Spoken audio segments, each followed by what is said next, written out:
So first of all, anybody who doesn't know, TRT, that's testosterone replacement therapy, I believe is what the T. I don't like a lot of the answers I hear on podcasts that are so obviously rehearsed. Yeah. So I am not a medical professional, anybody who's listening. So first of all, TRT, have I tried it? No, I have not tried it. Have I considered it? I haven't considered trying it. Anybody who's got any influence on the internet right now, which is another reason to be suspicious. You know, I feel like people like us who just trust everything Joe Rogan says, but like, dude also gets paid. Yeah, I don't really trust anything. Dude also gets paid, right? And not that he's, I love the guy, and not that he's like pushing that stuff or telling people. It's just, I feel like any man who's over 40 who has any kind of influence is pushing TRT onto people. So like my first avenue with anything, with any kind of medicine, any kind of medicine, cold medicine even, you know, COVID, my first stance was like, let's make sure that we're doing all the other things. Let's make sure I'm sleeping right. Let's make sure I'm eating plenty of red meat, working out, lifting, not just working out, but lifting heavy weights. Heavy weights are so important for your testosterone, sleep also, and then keeping stress down, plus all those other things, getting sunlight, all those things. So my first choice is to attack that method thing. So if I was somebody who had testosterone low, I feel like I would want to attack those avenues first, try to fix it on my own before I sought medical intervention. Nice. My man. Good morning. Welcome back, dude. It's been, holy God. Yeah, it feels like it's been 40 days and 40 nights since 40 days and 40 nights. Yeah, it probably has been. I mean, I guess it hasn't been. The last time I saw you, though, was at Dropped on Droulard. That was actually the last time? Right? Yeah, we didn't even have a chance to talk about it. Yeah, we didn't see each other since then. No. There's been no episodes since then. I don't think so, no. Like, I've done 2, but without you. Yeah, I know. It's unfortunate. Yeah, I mean, I missed you, but I think the episodes were great. And then kudos to Ben and Kyle for filling in. And then Fahad, who's, going to be the one editing this video and this podcast. Dude was awesome, man. What a story. I can't wait to hear it. I was excited the second you told me that he was going to be on here. Man, if you guys haven't listened to that episode, so my guy Fahad, he's in Pakistan, and I met him through the internet, and he's taken over editing this podcast and my reels and a bunch of stuff we do at the garage gym, and he's been just outstanding to deal with. But so I was like, hey, dude, want to come on the podcast? Because he's a real good character, man. When you see him on Instagram, he really does a great job speaking, and like he's got good content and stuff. His story. He was working in hospitality in Pakistan, making $100 a month. A month. Like, what is that like? What is that down there? I think he was basically saying $100 US. I don't know what that would be in what I'm not sure what their currency is. To be honest with you, I don't want to. We live under a rock. Okay? Yeah, basically. Like after speaking with him, I feel like we do, and to like scaling his business up to like $10K a month. Damn.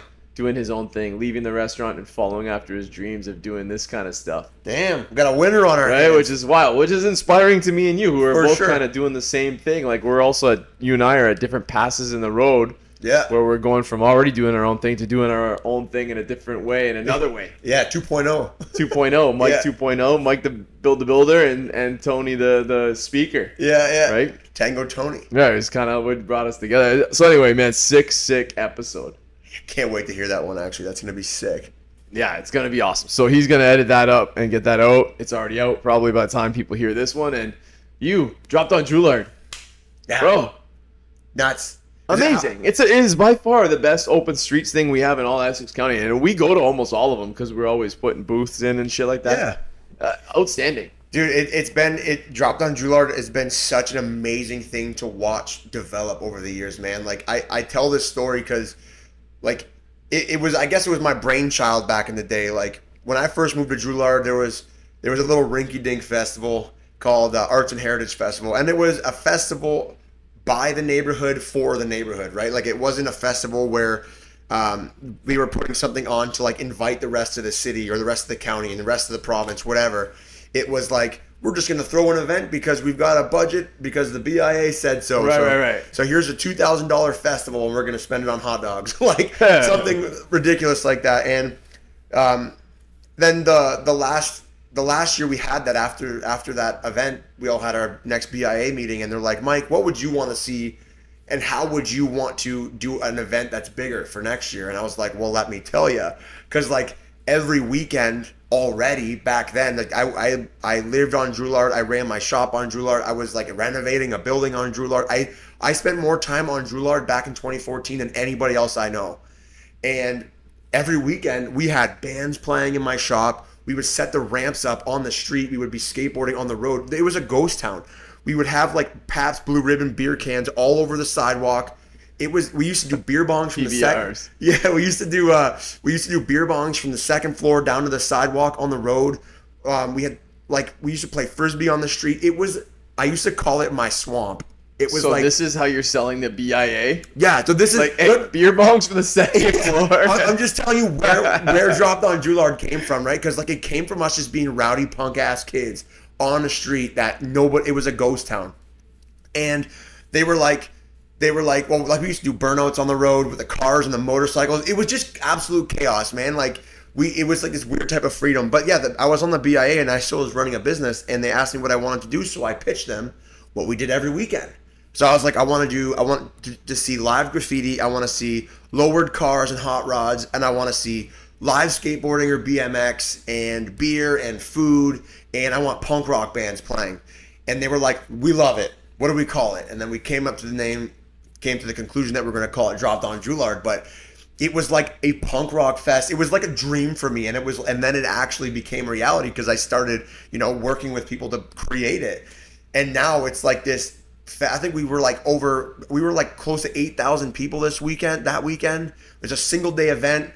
20 punk bands played. We had the hot rods. We had like multiple beer tents everywhere. You guys had the skateboard. Skateboard set up. You can just bring your skateboard and skate like a little skateboard ramp. My kids set were up. They were able to like just like stuff for everybody. Like it sounds like it is like rad and bold and all the things that are you. Yeah. But it's also very family welcoming. 100%. We had a great meal. My kids were able to draw on the sidewalks. They had chalk for the kids to draw on the sidewalks. Sick. They were painting those tables, those picnic tables. Yeah. It was just really, man. And the vendors this year too, like the actual like street vendors that like selling clothes and stuff was better. That was the best that I've seen. That like it was like I was actually walking into those places and wanting to look around, whereas some of the ones we go to, it's a lot of cheesy things. I'm sure there's clearly a draw, not to like rip on people who are selling soaps and like doilies or whatever and coasters, but that's not appealing to me. And this was and I'm not even a punk rock guy. Like although the picture that whoever got from the photographer you guys hired, I looked like somebody called me. What do they call me? What are those guys? Basically made fun of me. I'm like, I am not that, because I have my lunettes on and a hat backwards and some jeans. Like somebody called me what do they call those guys? They're like not preppies. What? Hipster. Yeah, I'm like, what? I'm a hipster, bro. I got glasses on. I'm a hipster. I'm not a hipster. I look like an undercover cop though. I'll tell you, that's what I look like down there. But yeah, it was awesome. It was so awesome. So kudos to you and all the Drouillard BIA folks. The food was awesome. Dude, the best part though was juggling. Right? Like we were juggling with your whole family, trying to learn how to juggle. Oh, man. Juggling was so fun. They had the circus basically vendor there, but they weren't really selling it. They were just making themselves known about what they do, the services they have, and doing this little demo. Like I juggled all day, just trying to learn how to juggle, man. It was so fun, man. That was so fun. I had a blast, and it was great. I hadn't seen Lisa in a while. She's which huge, is hilarious. So I see her from behind, and I'm like, oh, there's Lisa, like hourglass shape. And then she turns, and I'm like, oh my God, you're so pregnant. Like, Lisa, so pregnant. I love it. Hilarious. So she looks amazing. She looks amazing and healthy, and that was fun too. And she got to sit with Danny and ask all the questions. Yeah, I heard. Chatting forever, which is, I'm sure, soothing for a woman who's having a baby, right? Her first baby. She's learned so much over the last little bit. It's been such an awesome thing to watch her like develop and like what she's learning about childbirth and everything. What a crazy thing, dude. It is a wild thing. What a wild thing that we're gonna experience soon. Getting close. Right. Close enough. We're like, where are you going after this? You're going to see a midwife. Yeah, we're going to see a midwife, man. Yeah. Does that take a lot of it takes some courage to kind of go outside of the normal path. Although midwives are pretty popular these days, but yeah. So the plan was to get a midwife from the start, but because we found out at we missed the first trimester altogether. Like we found out after the trimester because we were both told that we couldn't have kids. So we found out. So we started calling right away, trying to get a midwife, and they're like, "You're too late. You're too late. You're too late. We're all booked solid." So we're like, damn. So we're like, okay, well, what's the next route? So we got to go get an OB. So we start figuring out what's going to happen, like what life in a hospital, right? Like knowing us, people like you, like, especially after COVID, where there's a lot of distrust in the medical field now. In my opinion, like I have a hard time trusting why they do things and things like that. So we were really trying to find anything. We're looking at going to Toronto, going down south, going to Kingston, trying to find anybody that can get us a midwife. But there was no midwives. We were like out of midwives, fresh out. So we ended up putting our name in somewhere, and then we got called, which was just a miracle in itself. Like we got called, 2 months before due date, saying, "Hey, I decided to take on more clients. We got some openings. Do you want a midwife?" And we were like, "Yes." So now we're actually going to be having the baby at home in a pool. Oh boy. Yeah. But honestly, man, it's crazy. Like learning everything that Lisa's learned over the last little bit. Right. It's like there's no need to go to the hospital for a baby, unless it's an emergency. Unless it's like I guess unless there be a risk is brought up or that we find risk. But like for someone like Lisa, super healthy, super fit, on a good diet, she's been working out the entire time. Her odds of anything risky happening are very low. So why not try that? And then if we have to go to the hospital, we will go to the hospital. Knock on wood. Knock on wood, bro. But how does your mom feel about that? I feel like it's shocking to hear it. Everybody's kind of like, "You're doing what?" Right. Like, bro, we live in a condo. Like, right. So for us, we never really considered the midwife back then. Maybe Danny didn't talk to me about it. Like, I feel like if we were fast forwarded to now and we were whatever we were then, 35, 30, we would probably be doing it that route, I'm sure, with Danny, who'd is probably right at home right now throwing out more of my things that are killing me. Yeah. Right?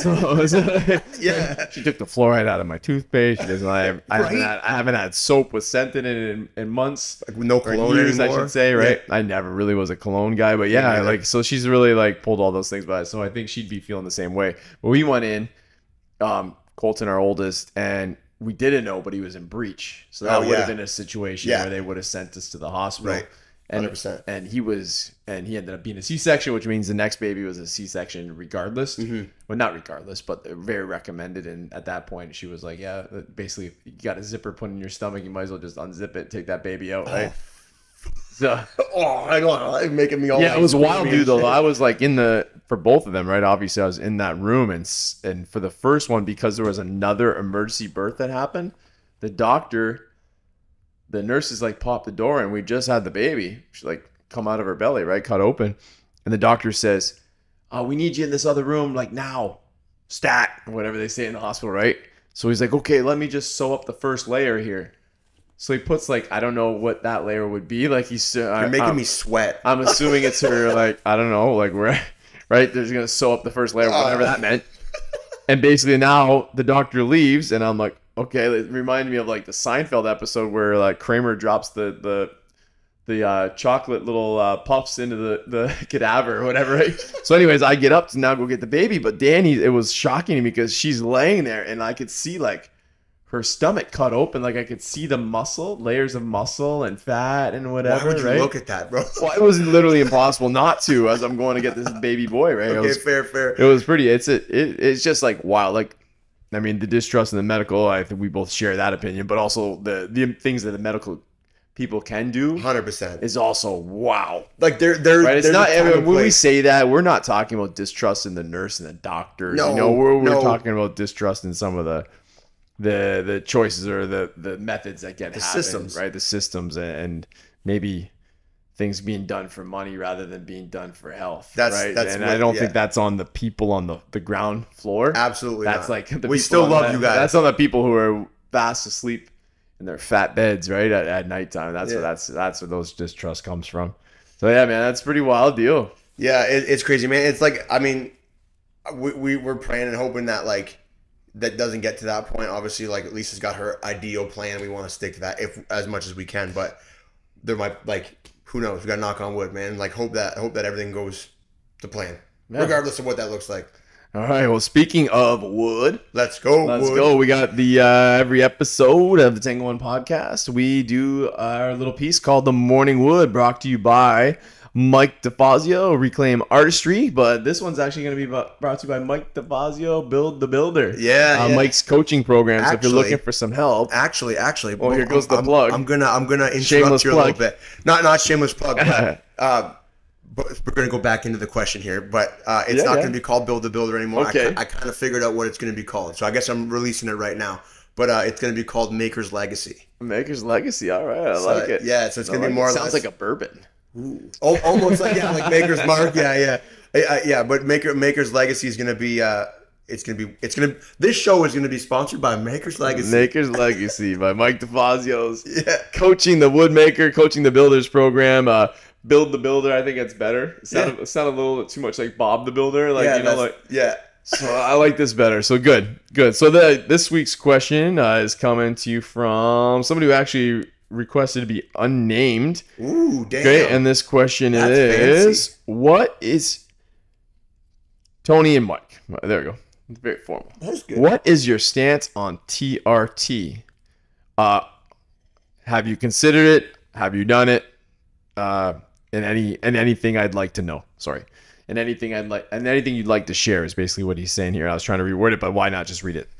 TRT, what's your stance on it? Have you taken it? Have you considered it? And other things that you would like to share about your stance on that. So for me, TRT. So first of all, anybody who doesn't know TRT, that's testosterone replacement therapy, I believe is what the T. I don't prep for these, so you guys know. So we're kind of like on the fly. I kind of get Danny actually helps us out and looks through them and sends through a good one. I usually kind of read it just as I'm sitting in the chair, and just so it's more of a fresh. And I don't like a lot of the answers I hear on podcasts that are so fucking obviously rehearsed. Yeah. So I am not a medical professional. Anybody who's listening. So first of all, TRT. Have I tried it? Nope. I have not tried it. Have I considered it?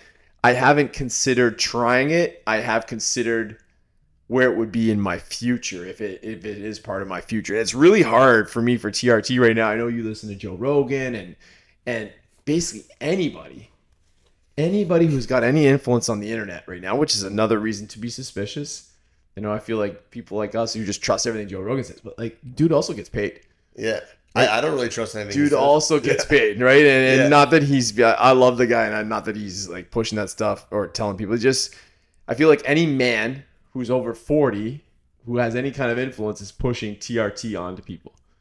And for me, I don't know enough about it. I'm going to say that. I do know testosterone is very important for men.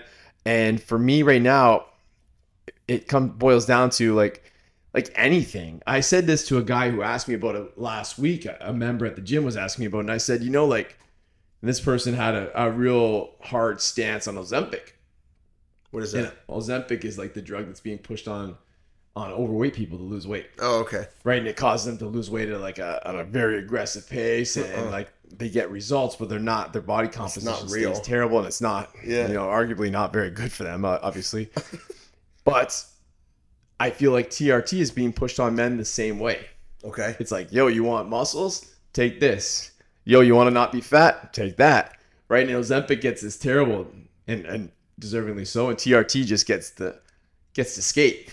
Right? And I feel like it's just another thing that's being pushed on men. And not that it cannot benefit us, not that there probably is lots of cases where it is a required treatment. It was made for that. But I think until you actually need it, why would you take it? So like my first avenue with any kind of medicine, cold medicine even, COVID, my first stance was like, let's make sure that we're doing all the other things. Let's make sure I'm sleeping right. Let's make sure I'm eating plenty of red meat. Working out, lifting, not just working out, but lifting heavy weights. Heavy weights are so important for your testosterone. Sleep also, and then keeping stress down. Plus all those other things, getting sunlight, all those things. So my first choice is to attack that method. My testosterone, I believe, is fine. But that's one of the reasons, because I do all of those things. So if I was somebody who had testosterone low, I feel like I would want to attack those avenues first, try to fix it on my own before I sought medical intervention. 100%. I do the same thing even with just a cold. Like, it's like, I got the sniffles. It's like, okay, I'll take this, that before I go to medicine. Like, I'm talking like, oregano oil. Yeah, and it's the stuff same. Like that. Honey. Yeah, oregano oil. yeah. I'm Drink taking a ton of chili water. pepper. Yeah. All those things before I'm going to go to the drug. Right. So yeah. is it something that, when I'm 50 or 55, if I start to feel different, if I start to feel weak, if I start to feel depressed, then maybe it is something I consider. But for now, and I think there's a lot of men that are taking it that really probably didn't need it. Yeah. They're taking it not for all those other things. They're taking it because they want muscles. Which is ridiculous. Right? Yeah. And people on Ozempic, they probably you should start walking, start eating right, all those things before you try to take a drug. Yeah. I don't know much about the drug, and I'm not trying to get out of my lane and say this or that about the other thing. I just believe that your first avenue should be to look at what you're ingesting and what you're doing. It comes down to like your lifestyle. Like, does your lifestyle even like promote being healthy? Like, does your lifestyle promote gaining muscle? Like, if it's a no, then why are you looking to take drugs to solve the problems? It's like you can fix these things easily by just changing what you're doing every day. Yeah. Yeah, that's how I look at it, man. Like, honestly, straight up, if I ever had to put a needle in my butt with TRT, I don't know if that's how you can put it in there. I assume that's what you do. I don't know, dude. If I can't handle it. It makes me want to throw up. Like, I don't know, dude. Needles, I can't do needles. I do not like the idea of needles. Freaks me out. So no, I never tried it before. But I know that we do have a testosterone problem, like in our nation, I guess you could say. But a lot of those things are fixable with doing things like you just said, like lifting weights will boost your test. The red meats, sunlight. There's a lot of fruits and vegetables that'll like actually help that too. I mean, even more like talk about like what we joked about with Danny at the start. Like I say 2 years. I mean, it's probably been 15 years, 20 years maybe since I've used anything like Axe or Axe is probably a bad example because I don't think I've ever really used it, but like products that are like smelly. Yeah, like those perfumes, the major soaps. Like when I shower at one of the gyms there we have, people leave their soaps in there and I just grab whatever, Irish Spring or something, and it's like I put it on my skin and I feel different because I don't use that stuff anymore. Yeah. It's so overwhelmingly strong. I feel like I've like built a shell. That's the kind of shit too that's like messing us up and creating like a lot of estrogen. Yeah, it's the estrogen. There's a lot of stuff that's producing estrogen, and it's not like you can do X, Y, and Z and it's going to produce testosterone. And like if you do X, Y, and Z, that could be any number of things, like you said, like we're maybe changing up your toothpaste, or maybe like not using as much plastic, or getting more sun. Any of those things, what it actually might do is it might help another part of your body start producing what produces the test. So like your body's a whole giant like equation of things that are happening all at the same time. So it's like it's not. By the way, I'm no medical professional. Right. I read a book or two on tests, and it's been something that has been interesting to me. For a very long time, but like there are things that cause your body to produce test, and if those things aren't triggering the other things, your body won't produce test. Like I read a book called Master Your Tea. It's like a 500-page book, and it's the first health book I ever read. It's all about test, and it's got like probably thousands of studies in it in the back. And each line item that he's saying or each point that he's making, he'll like refer back to the study in the back of the book, and you can search it online and figure all these things. He goes through myths. He goes through like all the vitamins, what the vitamins do to help produce the thing that produces the test. Like there's free testosterone, there's testosterone, there's like 4 or 5 different types of testosterone. There's so much more to it than just being like test. You're way smarter than I thought. I could be. I'm blown away right now. Good job. Wow. It's just there's so much more to it. That's what I would think it. Right. That's what I think it is, and like it goes back to what you were saying. Like, is your lifestyle producing test to its maximum potential before you start being like, that's the shortcut, I'm gonna take that. It's like it's gonna start in your head first. Right. So that's where my head goes right away. Is your need for a TRT, is it coming from how you feel? Like, are you seeking this out? You're going to your doctor and you're saying, I need my test levels test because of how you feel, or are you going there because of your ego? Yeah. Because you want to look a different way, which, I mean, granted, like making yourself look better, that does help your ego. It does help your confidence. There's bonuses to that. And so for me, I guess that's the question. I'm going to do my best to taper off the ego, the fact that I probably could be a little bit bigger, a little bit more ripped, to make sure that I'm taking it when it's because I need it for health, if that's the choice that I make to make myself feel better. Because I think too, with tests, from what I've read and from people I've talked to, is once you're on it, you're on it. Yeah. You know, and your body will stop actually producing it at a certain point. I don't know the science of how long you have to be on it, but I feel like that's, you know, like I don't know what else I could compare that to, like creatine. Like once you start feeling the benefits of creatine, you never want to not have it. And I feel like I have that personality that it's like, okay, like I start seeing it's like, oh man, I got a pretty good bench press, and it just went from, you know, 3 1/4 to 375, and I'm seeing like all of a sudden I'm looking like the more jacked, like, you know, older Tony's a little bit leaner than 30-year-old Tony was thicker. Yeah. If I could have, like, I feel like if I was taking that stuff, I would be lean and thick at the same time. Yeah, you'd just be huge. I would get addicted to that. The ego part of me, I for sure would get addicted to that. There's no way I'd be turning that down.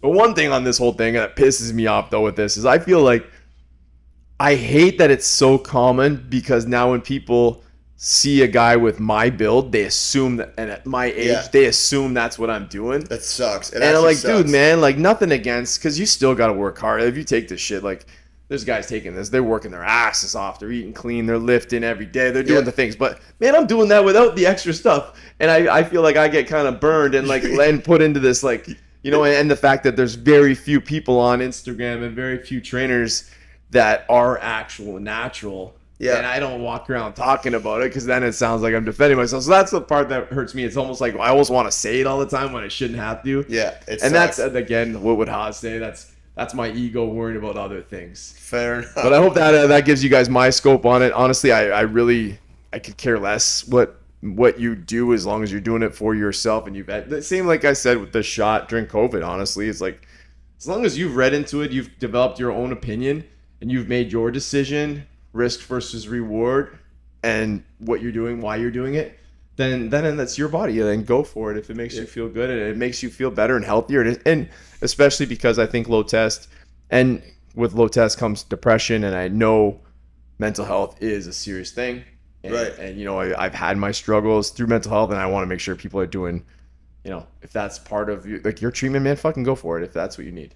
Yeah, the other thing that I thought was really cool when I was reading that book based on that was like, because that kind of ties into the depression part, is like in that book he goes through this study that said that your purpose as a man will determine the testosterone that your body produces. So if you have like a strong purpose, your body will produce more test. And not only that, like if you stand upright with like a good posture, your body will produce more test. It's crazy, because we're talking about like chemical reactions. It's not just more vitamins or more like a shot or whatever. It's like there's your body is all working together at the same time. Right. So like your body, like something like standing upright, you know, kind of getting a good posture going, standing upright, and that confidence. That I'm like sitting up. Right. It's like that confidence comes, and it's like your body, your brain will send essentially a signal to your balls, and it'll say produce more test, and like it'll start producing more test. It's crazy, man. It was such a cool book to read, because it was like, because I posted that I read it, and there was a lot of people that were like, you don't need to read a book that big, just go work out, get sunlight, and eat red meat, and you'll be fine. I think salt. I put salt on everything. I love my salt. Salt's a big one. But it's like there's so much more to it, and it's like, man, when a book's that thick, it's like, why is it this thick? This is insane. But like it was filled with so much shit that I never understood before. It's like I understand it a little bit now. So funny is like this little segment, the question that we take from listeners through Instagram or through the show notes, is called the Morning Wood. Yeah. The Morning Wood is supposed to be your gauge for, are you producing testosterone? So if you're still waking up with a rager, you're good. You're good. So I mean, the wood is good. I mean, this morning's test, bingo, on there, man. I'm ready. I'm good to go. There you go. I'm good to go. So yeah. So anyways, I think that's I mean, I hope that covers it as best that we can from our standpoints. And I think there's always that like human element to it that it's very hard. It's just like Corey made this point to me before. He's like, you know, when you're talking about weight loss, you don't understand because you were never overweight. And I do believe that. I mean, I haven't been overweight for a reason too. I also believe that. So it's like, like maybe if had these things not happened to somebody, they wouldn't be in the same circumstance. But the same thing, if maybe had I been like a person who was, chubby or bullied or anything, maybe my stance would be a little bit different on this. 100%. So there's that human element, but you asked for my opinion, and there it is. Hey, right? So fair enough. Yeah, it's moving on. Moving on. So man, you're enjoying this new little gig that not new little gig. I don't want to downplay it at all. But it's new to you. It's new, yeah. And so it is little in steps of where you want it to go, right? So are you enjoying it so far? Loving it, man. Like I'm coaching right now. I've got 4 guys that I'm coaching. We're starting our first group call. We're going to be launching that next week.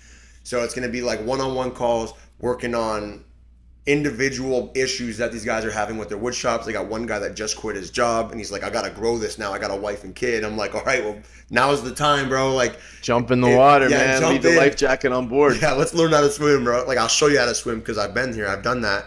And it's been really nice because, like, this dude is just fired up. He's just like, and he's like, dude, I talk to you, get me so jacked up. He's like, you just like, I'm so excited to just like win and like grow a wood, like grow grow a wood shop and like actually make a living out of it. And he's just so fired up. Like I just, it's cool because I'm meeting people where they're at, and not everybody's at the same level as the next guy. And like, I've been where all of these guys are just because of the way that we did scale my wood shop, the way that I did, at some point, like when I worked with you with Tango One, like you brought my whole team in there. We went through all these things, all the plans. We talked to each individual guy, and like there's team building that I've had to do. There's sales I've had to do, marketing I've had to do, like back end, books, doing the work itself, like learning how to make an efficient shop, like all of these problems.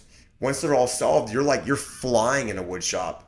And a lot of these guys that I'm talking to about their wood shops right now, like they're stuck because they're so good at building.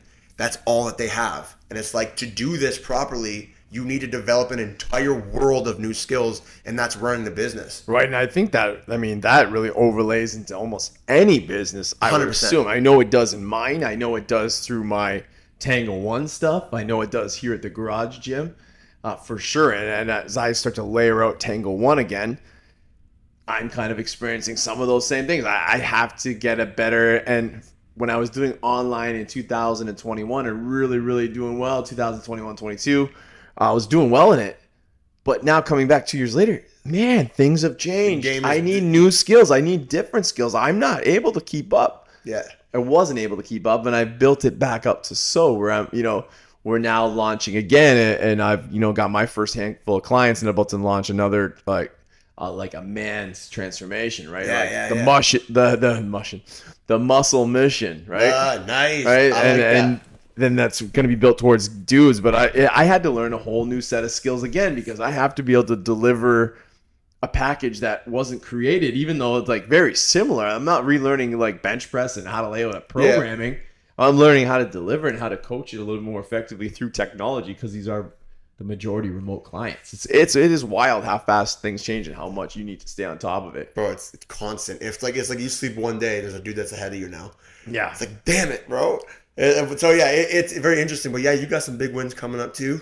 Yeah, it's just been a cool experience. It's been fun. Like, you and I are coming into the show, and it's like we almost like start our show. Speaking of getting people pumped up, is like before the cameras pump on, and we kind of like, brag to each other, because we try not to brag to other people, right? It's like, I got to tell you because I haven't told anybody this. Yeah. I'm heading up for Sean. I'm heading up to Edmonton and doing a big gig there. And then I'm flying right from Edmonton to Phoenix to go speak at the Business of Strength program. I'm super excited for the stuff going on. I love hearing your wins, and it motivates me to get another win. And it's in the best way. It's like, it's just like, I'm super happy for your wins. It makes me zero competitive. It's nice. It's a good relationship in that way, I guess. Yeah, I agree, man. I love it. I love hearing your wins too, because it shows me like what's possible. Because I've been your friend for years now, and it's like I've seen where you've started, where you're at, and where you're going. I used to love those calls with you, and the calls I used to do with Dell, the weekly calls with your businesses and your teams. That's the stuff that gets me going, right? Is the team. I love that stuff. The calls with me were never about numbers and things. They were mostly about teams and how can we move it forward, and I used to love those calls. You used to get me all pumped up too. Yeah, bro. Especially when you get on the next week and be like, "Yo, I did that. It worked. It worked. What the fuck? You're so smart, as Tony. the coach, you're like, yeah, all right, yes, it did work. Yeah, Because often you give people advice, and that advice needs to be executed by them, but also executed to a different person than you executed on. So like maybe it comes out different. Yeah. And I find with the coaching, and maybe you haven't seen this yet, and you're going to start to see it, I'm sure. It's like, it's a fine line. We talked about jumping in the water with no life jacket on. And it's a fine line with you being their lifeguard to letting them like, let their head go under a little bit. Yeah, yeah. And knowing when to pull it up. Yeah. Right? And know when to let them kind of get scared. Yeah. Because there is that fine line of coaching or, letting them run with that line or pulling them back and making sure they're still breathing, right? Yeah. It's like you actually described that perfectly with the water, like just sitting there like, and then you go under the water. You're under the water and you're up for air. Well, you'll see when you take your kids for their first swimming lesson. Yeah, like, yeah. You let them go under the water. It's unnerving. Yeah. But it's a necessary part of that lesson. Yeah. But as a father, and then as the coach, right? You got to lift them back up. You got to get their head out and be like, "Oh, hey, you're fine. I'm here. Yeah. You're fine. I'm here. Get back under." Yeah. Right? Again. That, yeah, and telling them like, "Hey, you're still alive. All you had to do was this: kick your feet a little bit." Yeah. Right. A lot of people when they go under the water, so to speak, in stress, is they stop kicking their feet and they start to sink. When really that's when you need to kick the hardest. Yeah, that's the scary stuff. Yeah, it's very interesting going through a lot of the problems that I'm helping these guys work through now. It's like, hey, I did X, Y, and Z when I was doing this. Don't do this. Do that. Like instead of doing things on your own the exact same way that I did it, like unknowingly, like learn from my mistakes. And it's really cool to be able to say like, I didn't even have the chance to do this way, but I learned this while I was running my shop this way. So let's avoid that altogether because I know how to fix it now. Like, let's work on that. It's really cool, man. It's like I'm helping these guys build something. That's why I want to call it Maker's Legacy, because like I want these guys to create a legacy out of the work that they're doing. It's not, okay, I'm going to sell these jobs for 6 months, right, and then get another 6 jobs for another 6 months, and it's like, where does that cycle end? It's like that we got to start pulling those. You got to do one of two things, because in a wood shop, there's like one of two ways. There's 3 ways to exit. You die, which is not fun for anybody. You sell it, or you take the profits from it and you buy something sellable later, like I've done, where I've taken the profits from my wood shop and I've bought multiple buildings now. Like that, those profits now wasn't just a bag of cash. I took that bag of cash and bought. Like I've got the 5 buildings now, like those 5 buildings, my bag of cash is in the buildings. Right. I can retire whenever I decide to.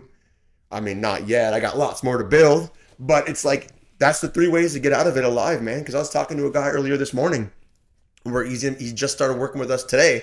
And, I'm like, well, what's your plan here, man? Like you're getting older and you got no guys and you don't know what your plan is.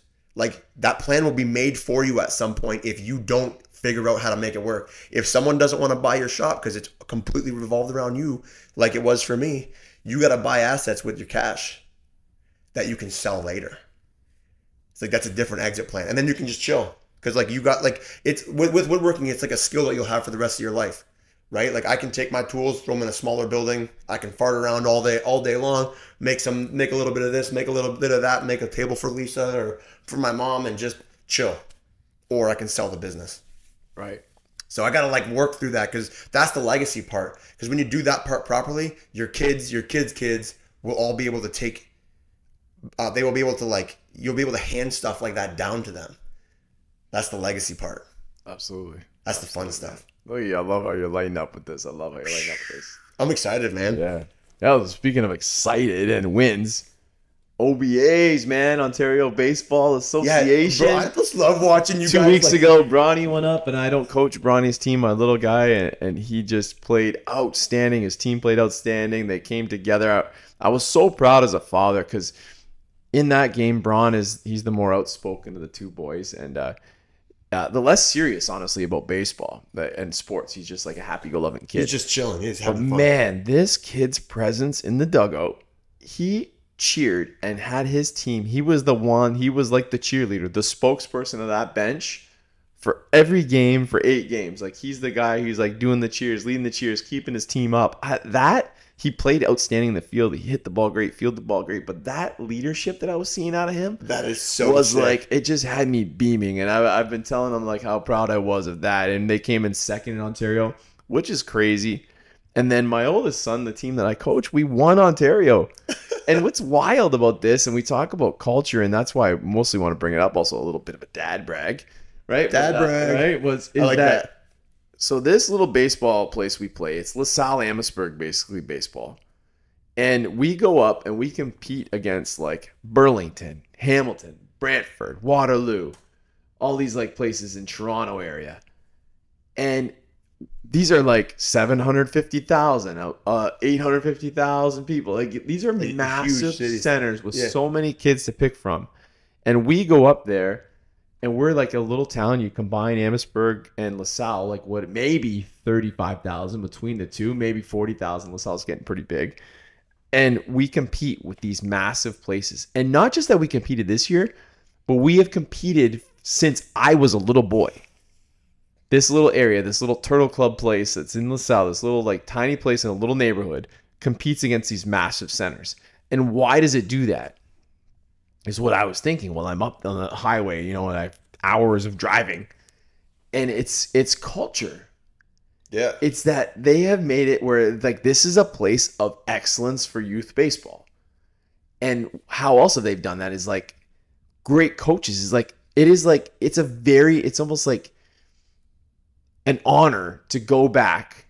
They've made it so it's an honor to go back as a former player who had success there and go and coach there. So it's like they've created this like cycle of like mini little Sparta of baseball. Little winners, yeah. Right? That is just recreating baseball excellence in youth baseball. I mean, it's youth baseball. At the end of the day, it's not, you know, it's not overly important. It's important at the time for the children, and it's a good skill and teamwork and all those great things.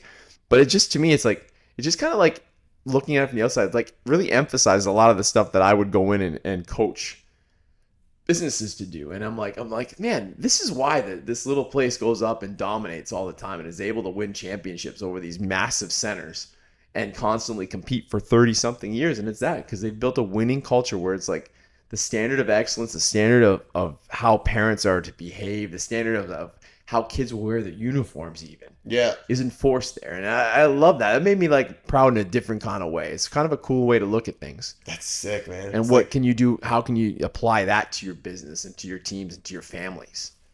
Right? Taking what I saw there and apply those. How can you do that? And I think that's how.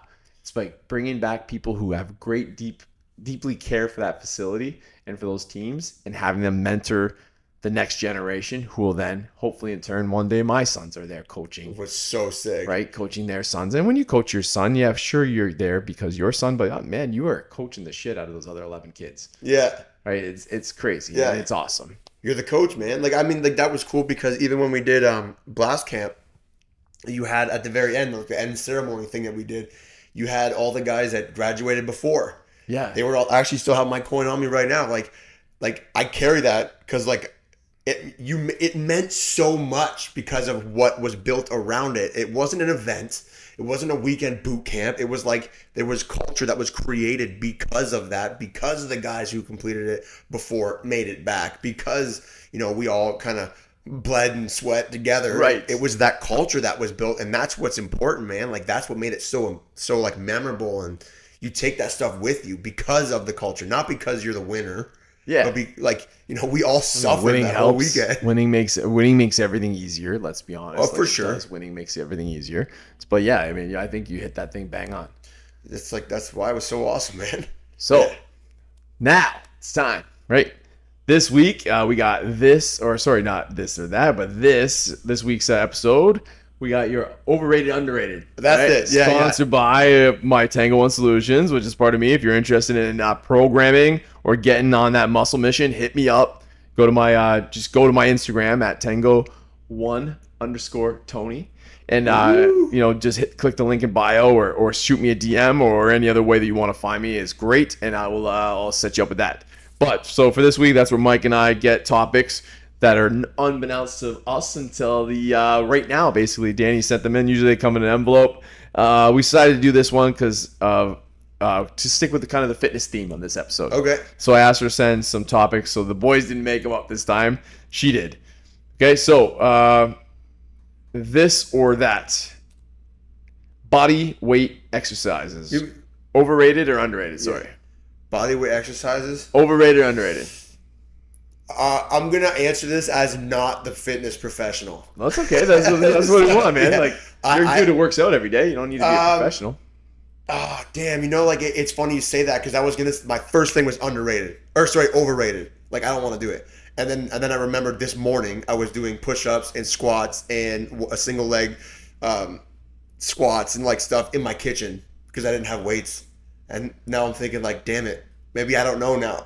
Is it underrated or overrated? I think there's a time and place for it, man. Like, yeah, I'm gonna say underrated, bro, because like I feel like people don't value them enough. Okay, so there's a lot of people in here, and we'll talk about the ego, right? It's like you want to bench press so badly, yet you go on and you bench press and you have 135 pounds on the bar, and you think you're really working out, but you weigh 200 pounds, you can't do a push up. Yeah. Like, so what has more value? You're technically moving more weight by doing the push up. Yeah, you are. Right, there's a lot of difference, and yeah, people the dorks will like get on that thing, but yeah. You're getting a lot of work done with a push-up, and the more you weigh, the more you're pushing, right? Like, so true. There's a lot of work to be done. Push-ups, pull-ups, squats. It is my go-to on pretty much anytime I am not in the gym. My bare minimum standard, like my SOP, my standard to hit every single day, is at a bare minimum. I will do 100 push-ups and 200 squats. Yeah, I watch you do it on your stories. And it can be a variation of that in some way. Sometimes it'll be 100 per leg. Sometimes it'll be some jump squats. Like it could be a close grip, narrow grip, but it's some kind of that. And I think that can just go so far. I had a friend reach out to me who was, considering some of those things we talked about earlier. And he's like, what can I do? And that was one of my things. I said, just add this to your day every day. Yeah, that's it. Every day, just do the workout, but do this and top and watch. And if you've seen Casey, who our former co-host, that dude is jacked, and he is the push-up king. He's always doing push-ups. Bro, like the people in this gym are honestly jacked. Like everybody that's like fit in this gym is jacked, and everybody who's not fit in this gym is getting jacked every day. Like they're working towards it, right? Like everyone's got different levels, but like, man, you got some like strong people in this gym. Yeah, I think like people make so many excuses about like not being able to get to the gym. That's why I'm this and that's why I'm that. It's like, dude, like if you just did those things that I just said, and you did them every day, sure, there might be some injuries might creep in from the overuse and over repetition, I guess. But like if you just did that in theory, you're gonna be, and it's gonna take you. It takes me freaking 5 minutes to do that. Yeah. If I don't weight them, especially. Yeah. It takes me 5 minutes to do that workout. 10 minutes tops if I'm like really like listening. And you'll feel it. And you feel it. You feel it. Yeah. You feel that great, and you get that endorphin rush. Like before a 9 o'clock baseball game when I'm going to coach and we're in Niagara Falls, that's what I'm doing. I go outside in the sun. I do that, or I do it in the hotel room before I go do my speeches. It's just something, and you get that great rush. So I think I would definitely say underrated. I'm going with underrated also. All right. All right. Next. What she got here? Walking / rucking. I love walking. So I'm going to say it's underrated. Again, I'm going to agree with you. Underrated, man. Walking is the best. Right before you got here, my sons came in and they had a rough morning. I think Braun came in. You could see his eyes were red. It goes strong. He's like, me and Colton have been fighting all morning. And then he actually which is a great dad moment. He admits to me, he's like, he hit me in the stomach with the football, but it was by accident. I got really mad and I shouldn't have. And I'm like, well, Braun, I appreciate your honesty. Dad brag. And like I'm looking at the boys and you can just tell. I'm like, hey, why don't we go for a walk? Yeah. And we went for a 45-minute walk with my sons. I went down through Fort Malden, and we come back, we're all happier. And good. It's such free exercise, and it's so good for your brain, especially I do it alone. I know you do that too. Yeah, alone, no headphones, bro. Just me. For me, it's just like it's me and God. Like that's my thing. But and Mac, my dog, But it's bro. Like, and you know what, man? Like, you walk for 45 minutes, you will feel it in your legs. You will feel it. And especially, she said there that part of that topic was rucking. You throw that vest on, man, and I feel like I spent 10 years wearing a weighted vest, literally straight. Yeah. So I built up a pretty good tolerance to that vest, probably more than most people. And I throw a 20 or a 30 pound vest on, man, you feel it, and you talk about posture like you mentioned earlier. Oh yeah. The vests force you to stand upright and really makes you activate your glutes. You get a hell of a workout from that. I'll be huffing and puffing in 20 minutes. I'm like huffing. My vest is, I think when it's fully stacked, it's 40 pounds. It's just for weight. Right. And it's heavy, bro. Like after 20 minutes of that, like I'm literally huffing and puffing. So Austin's strength squad, and you've met most of them. They're usually in here training on many of those mornings. A lot of those, the women that are in that strength squad, when they really started to see definition and abs and feeling different and happier, really, I guess, in their bodies, was when they all took it upon themselves to add a vest. They added, first of all, they added the extra training, then they added just walking, then they added vests to those walks a few times a week, and their results went through the roof. And the best part about that is, like, a lot of people want to do 2-a-day workouts. That's really taxing and only can, like, but them walking and adding, 1 or 2 days of that week with the vest on, or going for an hour and a half ruck the days they couldn't get in the gym, made all the difference in the world and didn't break them down. Yeah. So they were still able to sleep, still allow, like, muscle grows during rest. I just think it's also just peaceful, man. It's so peaceful. I love it. It's so good for your brain. Yeah, like in the sunlight or at night, man, like whenever, just get that fresh air. Like, yeah, when I'm super stressed, I try to go for a walk. Yeah. I find that it just helps more than anything, especially if you can get, it doesn't have, there's a great book by Michael Easter, and I'll get it to you. It's amazing. And it talks about the value of just walking, and just in an urban setting, walking, just going out into one of those trails. Yeah. Let alone if you can actually get out in the mountains and walk in the peace and quiet, like how good that is for you, and how much that helps your body. It's like the stats, and I'd be butchering them if I tried to say them, are unreal. That's awesome. The benefits. So yeah, that's awesome. For sure, walking underrated. Do more of it, folks. I'd be walking more than I'd be running, guys.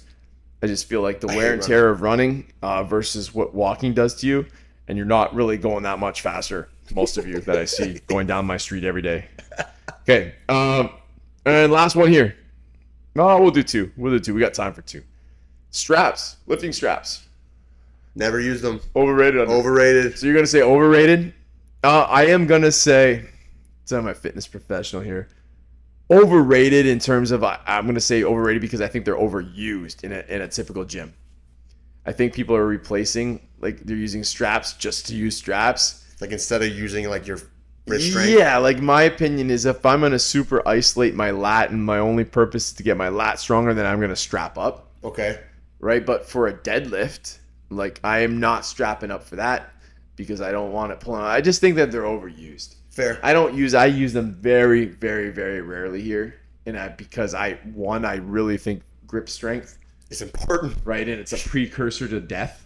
Like they say, grip strength. Yeah. Such a, the better your grip strength, the longer you're gonna live.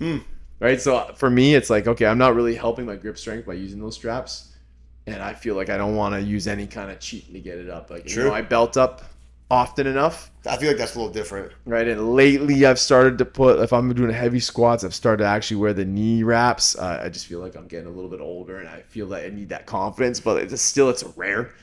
It's probably as rare as I would strap up. Okay. To lift a heavy weight. So yeah, and you never use them. No, I've never. I mean, I actually train my wrists and my forearms and my grip strength often. Like, cause it's easy. If say you're doing like a chest fly with a cable, like when you're releasing, like release it all the way as far as you can, including your hands, and then you like kind of curl with your fingers, curl with your wrist, and then that's what I do anyways. I just I think it's important, man. If you can't lift the heavy thing because you can't grip it, train your wrists, train your hands. Like, right. I mean, I think there's value in tempo training. Like, if you're going to do a real strict, like, 3 seconds down on some kind of row. Okay. Right? Or maybe a super slow tempoed Romanian deadlift where you're going to, like, your grip is going to fail before you've met the goals of what you're trying to do in your ass or your thick muscles in the lats. Fair, for sure. That's a real good spot to use them. And that's me being very super simple there, but like for tempo is where they come out more for me because I'm trying to exhaust that lat through my training, but my grip, my little hands at a certain point is not going to be able to hold that much quicker than my lat is going to exhaust itself, if that makes any sense. That's cool. Yeah, I never thought of it that way because I've never trained that way, so I don't know. And then the last one, overrated, underrated, lifting shoes versus flat shoes.